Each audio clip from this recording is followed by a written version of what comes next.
Olá, meus irmãos, a paz do Senhor Jesus, amém, queridos? Que Deus possa abençoar as vossas vidas, em nome de Jesus.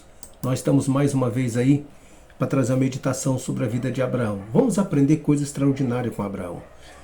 É como eu disse, muitas vezes nós queremos comparar a nossa vida com um grande homem de Deus, mas fulano é abençoado, fulano é assim. Nós temos que entender quais são os processos que ele passam para poder chegar ao nível que Deus tem para a vida deles. Então todos nós temos um processo, todos nós temos uma prova, e dentro dessa prova seremos aprovados. E se formos desaprovados, novamente voltamos a fazer a prova de novo. Assim foi com Abraão. Vamos fazer uma oração? Senhor nosso Deus, em nome de Jesus, quero te agradecer por esta oportunidade, muito obrigado. Toma nas tuas mãos cada um dos teus filhos, meu Pai, cada inscrito deste canal, derrama das tuas bênçãos sobre as suas vidas, age poderosamente, Deus, eu te peço. Em nome de Jesus, fala conosco, Pai. Amém? Querido, graças a Deus, vamos lá então sobre a vida de Abraão. É interessante que nós vamos estar lendo aqui Gênesis capítulo 14, né? Só o versículo 11 e o versículo 13, que fala assim: E tomaram todos os bens de Sodoma e de Gomorra, e todos os seus mantimentos, e foram-se. Também tomaram Ló, que habitava em Sodoma, filho do irmão de Abraão, e os seus bens, e foram-se. Então veio um que escapara e o contou a Abraão, o hebreu, que ele habitava junto dos carvalhais de Mamré. O amorreu, irmão de Escol, irmão de Aner, eles eram confederados de Abraão. Querido, uma das coisas que vamos aprender bem interessante. Eu quero abordar um tema, e dentro desse tema vamos abordar 5 tópicos sobre a vida de Abraão, e é o que vamos aplicar para nós. Veja bem, a sua fé em Deus é a que determina o quanto das bênçãos dele você vai desfrutar. A nossa fé em Deus determinará o quanto de suas bênçãos nós iremos desfrutar. É o que nós vamos aprender com Abraão. No entanto, existe algum processo. 5 tópicos interessantes. Vamos aprender. Primeiro, todo crescimento passa por vários desafios. Todo crescimento na fé passa por vários desafios. No primeiro e no segundo desafio, Abraão, ele foi para o Egito, passou prova, ele ali entregou sua mulher ali na mão de Faraó, que era meia-irmã dele. Depois Deus foi tratar com a casa de Faraó. E depois ele voltou novamente a reedificar o altar, a ser peregrino. Deus honrou ele novamente para a glória de Deus. Então ele passou um desafio, e para ele não foi fácil. No entanto, depois houve a discussão na família, e ele se tornou um apaziguador, ele pacificou a situação ali. Então Abraão estava na sua comunhão. Abraão estava no deserto, com seu altar sempre montado em adoração a Deus, com toda a sua família, seus funcionários ali. Então Abraão estava tranquilo.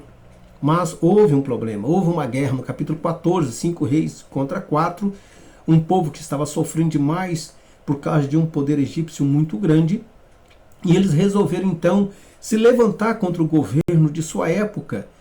E justamente ao se levantar, eles começaram então a perder essa guerra. E o que me chama a atenção é que justamente essas 5 nações que estavam ali, esse povo que estava ali, Ló estava incluso no meio. E é uma coisa interessante. Ló, ele determinou, mediante a sua fé, aonde ele poderia tomar posse das bênçãos de Deus. Mas Deus não tem bênção para você no Egito. Deus não tem bênção para você no mundo. Você foi chamado para fazer a diferença. Você foi chamado para ser o sal dessa terra. Você se torna bênção no lugar que você vai, mas o mundo jamais pode ser bênção na tua vida. Abraão escolheu o caminho certo, mas Ló partiu para o caminho errado, embora ele sendo justo diante de Deus. Mas vamos pegar o segundo tópico aqui. Eclesiastes capítulo 9, versículo 2 fala assim: tudo sucede igualmente a todos. O mesmo sucede ao justo e ao ímpio, ao bom e ao puro, como ao impuro, assim ao que sacrifica como ao que não sacrifica. Assim como ao bom, como ao pecador. Ao que jura, como ao que teme o juramento. O que o Eclesiastes, o escritor aqui, Salomão, ele quer passar para as pessoas é o mesmo que aconteceu com Ló. Tudo sucede igualmente a todo. Ele foi habitar no meio de um povo que esse povo estava fora da presença de Deus. Foi habitar no meio de um povo de Sodoma, onde viviam os sodomitas e outras coisas mais, que não vou entrar em detalhes, que eles faziam, eles pecavam, eles faziam coisas terríveis diante de Deus. No entanto, Deus já estava olhando para aquele povo e Deus já ia agir com justiça na vida daquele povo. Todas as decisões que Ló tomou, por mais que ele era justo, a sua honestidade não livrou de coisas ruins que viriam sobre os seus novos amigos. Ele tomou a decisão, não, eu vou criar novos amigos, novos laços de amizade.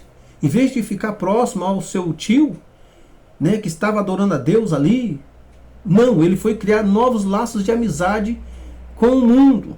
Porém, Deus age com justiça. Ló saiu e a unir-se a um grupo de pessoas que Deus iria tratar com essas pessoas.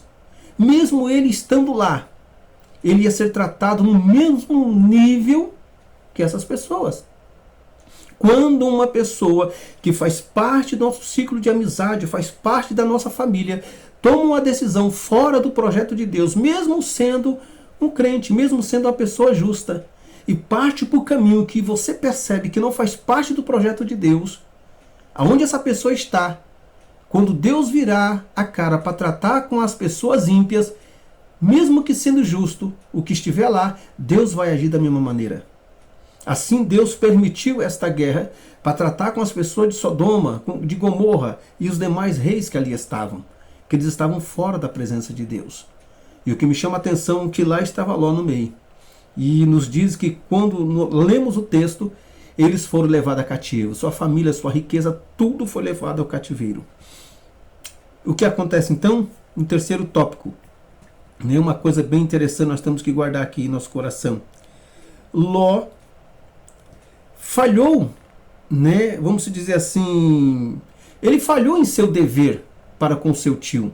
Ele deveria manter um relacionamento mais íntimo com seu tio. Mas Abraão não falhou em seu compromisso com ele. Ló falhou em seu compromisso com seu tio em dar a ele o devido respeito, a devida honra. Entende? Porque não era Ló que tinha que escolher, mas era Abraão. Mas Abraão, sendo pacificador, deu a ele o privilégio de escolha. E ele tomou a decisão errada. Mas em momento de crise, em momento de adversidade, Ló não falhou com o seu sobrinho. Percebe-se no texto, né, que quando Abraão ficou sabendo, um dos homens de guerra ficou sabendo, escapou e falou para Abraão: olha, o teu sobrinho, houve uma guerra, né, perdemos a guerra, nossa família, nossa riqueza, tudo que é nosso foi levado ao cativeiro, incluso o teu sobrinho também foi levado para o cativeiro. Eles vão ser escravos. Abraão poderia ter deixado de lado. Abraão poderia chegar e falar: eu não quero nem saber. Ele que tomou a decisão dele, né? Ele que se vira para lá. Eu falei para ele que esse aqui é o caminho, mas ele quis seguir o caminho do mundo, ele quis seguir o caminho do Egito. Não, em hipótese alguma. Abraão não interferiu na decisão de Ló. E mesmo não interferindo, ele agiu com responsabilidade com seu sobrinho. Nos diz os textos sagrados que então ele montou o seu exército, chamou todos os seus criados que ali estavam, a equivalência é aproximadamente de 300 homens, soldados preparados, e ele foi em busca de seu sobrinho. Gente, olha que coisa interessante, a Bíblia nos diz, primeira carta de Pedro 3, versículo 8 a 9, e finalmente, sede todos de um mesmo sentimento, compassivo, amando os irmãos, entranhavelmente misericordioso e afáveis, não tornando mal por mal, ou injúria por injúria, antes, pelo contrário, bendizendo, sabendo que para isso fosse chamado. Olha que coisa interessante. Então Abraão sabe que ele foi chamado para abençoar. Mesmo que o seu sobrinho tomou uma decisão precipitada, mesmo que seu sobrinho foi para o Egito, mesmo que ele saiu da visão de Deus para caminhos que ele achou que era melhor aos seus próprios olhos, pela ganância do seu coração, Abraão não desamparou o seu sobrinho. Ele montou acampamento, ele montou seus soldados, preparou os homens e foi para resgatar o seu sobrinho. Ele não retribuiu o mal com o mal. Um dos maiores erros nossos é que quando somos ofendidos, atacados, nós queremos retribuir a pessoa mal por mal. Mas o cristianismo, o evangelho, ele nos dá um impacto em nosso coração. Ele faz nós nos posicionarmos e diz para nós, não retribua o mal com o mal. Deixa que Deus vai agir. Deixa que Deus vai agir. Então, não retribuir o mal com o mal. Quarto fator aqui, que nós podemos entender. Abraão, e assim como você sendo filho de Deus, foi chamado para abençoar. Então, seja um intercessor na vida desse teu irmão, desse teu esposo, né? Desse teu amigo que lhe fez mal, que saiu por caminho errado, mas ele é crente, ele está servindo a Deus, mas me fez mal. Querido, seja um intercessor na vida dele. Interceda por ele, não pague o mal com o mal, deixa que Deus vai agir. Abraão foi chamado para ser um intercessor, para ser um canal de bênção, não um canal de maldição. Abraão, ele poderia chegar e deixar o seu irmão, o seu sobrinho. Não, ele tomou a decisão que se exploda para lá. Mas ele disse, não vou fazer isso. Eu vou defender o meu sobrinho, embora ele não agiu conforme deveria ter agido. Mas eu vou fazer a diferença na vida dele. Querido, não retribua o mal com o mal. Você foi chamado para ser bênção e não para ser maldição. Então, seja quem for, seja um parente, amigo, seja um esposo ou a esposa, seja uma igreja, ou que você que é obreiro que sofreu retaliação na igreja, você que sofreu retaliação no campo missionário, faça a obra de Deus, abençoa.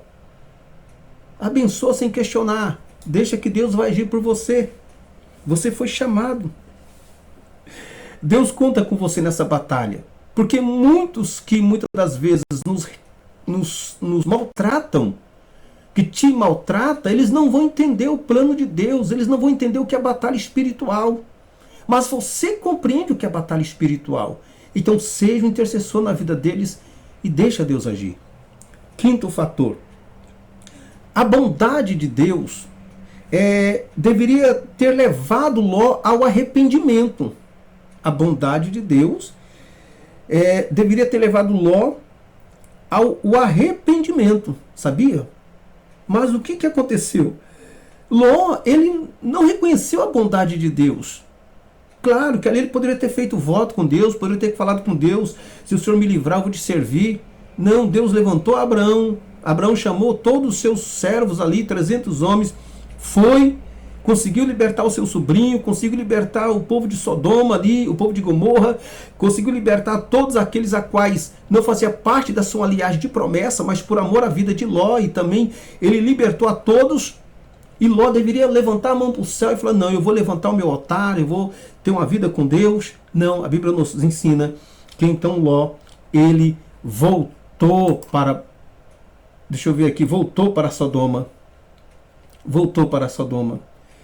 E o que me chama a atenção, que muitas das vezes, querido, por mais que você se torne um canal de bênção na vida do esposo, da esposa, de um filho, ou de um parente, ou de um amigo, por mais que você seja um canal de bênção, não é você que vai fazer com que eles venham voltar para a presença de Deus.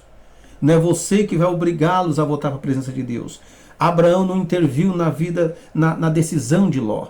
Abraão não interviu, não obrigou, não falou nada, simplesmente cumpriu sua missão de um intercessor, de um defensor da família, porque ali ele era o sacerdote da família. Abraão cumpriu sua missão. Então, o nível de fé na vida de Abraão determinou na vida dele o quanto das bênçãos ele podia tomar posse. Então, a forma que você visualiza, a fé que você tem em Deus, é o que vai determinar o que você vai desfrutar da presença de Deus. Mas Ló tirou os olhos das bênçãos de Deus e olhou para Sodoma, olhou para o mundo e disse, não, aqui eu vou ser abençoado. Mas tirou os olhos. E Paulo diz, olhando para Jesus, o autor e consumador da nossa fé. Querido, não se preocupa, faça a tua missão. Pai, faça a tua missão de pai, faça a tua missão de mãe para com os teus filhos. Pastor, faça a tua missão. Se a igreja não retribui, fica tranquilo. Se cada um toma a sua decisão, não se preocupa. Faça a tua missão. Seja um intercessor, seja um abençoador, seja um apaziguador. Mas nunca não amaldiçoa ninguém. Deixa Deus agir, porque Deus é fiel. Pastor, eu sofri retaliação. As pessoas compraram, não querem me pagar. Eu estou passando. Querido, descansa o coração.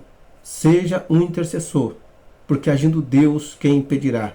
Como diz a questão do tema, a sua fé em Deus determinará o tamanho das bênçãos que você vai receber. Então mantenha a tua fé, que as bênçãos sobre a tua vida será grande e extraordinária. Amém, querido? Amado, vamos fazer uma oração. Senhor nosso Deus, entendemos, reconhecemos os conflitos que passamos. Meu Deus, e não é fácil ser um intercessor, porque às vezes nós não somos reconhecidos, ó Deus, e muitas vezes as pessoas, ó Deus, não nos dão um abraço em agradecimento, porque a ingratidão ela é terrível. Pai, mas nós temos que fazer a nossa missão, que os teus filhos façam a sua missão, Pai, como testemunho do teu evangelho. Ó Pai, onde estiverem, seja no serviço, no lar, na escola, e muitas vezes, meu Deus, nós esperamos das pessoas uma resposta, um ato de gratidão, mas nem todo mundo será grato, Deus. Mas que nós possamos permanecer no padrão, não fugir do nosso propósito de ser abençoador em nome de Jesus. Eu peço, Deus, a tua graça sobre os teus filhos, a tua graça sobre esta mãe, sobre esse pai, sobre esta família, sobre esse pastor, Pai, no nome de Jesus. E eu quero repreender toda retaliação que vem sobre a mente, sobre o coração, aonde houver uma enfermidade sobre esta família, essa pessoa que está acamada, eu repreendo esta enfermidade que está na sua vida, vai saindo em nome de Jesus. Meu querido, vai tomando posse do milagre, vai tomando posse da cura. Receba a unção de cura sobre a sua vida, a unção de milagre sobre a sua vida. Eu quero determinar em nome de Jesus. Amém, meus irmãos. Que Deus possa abençoar as vossas vidas, querido. Dá um like aí e se inscreva. Eu creio que agindo Deus, quem impedirá? Estamos juntos. Deus tem grandes bênçãos e propósitos na nossa vida. Amém. Que Deus te abençoe. Fica na paz do Senhor Jesus. Amém.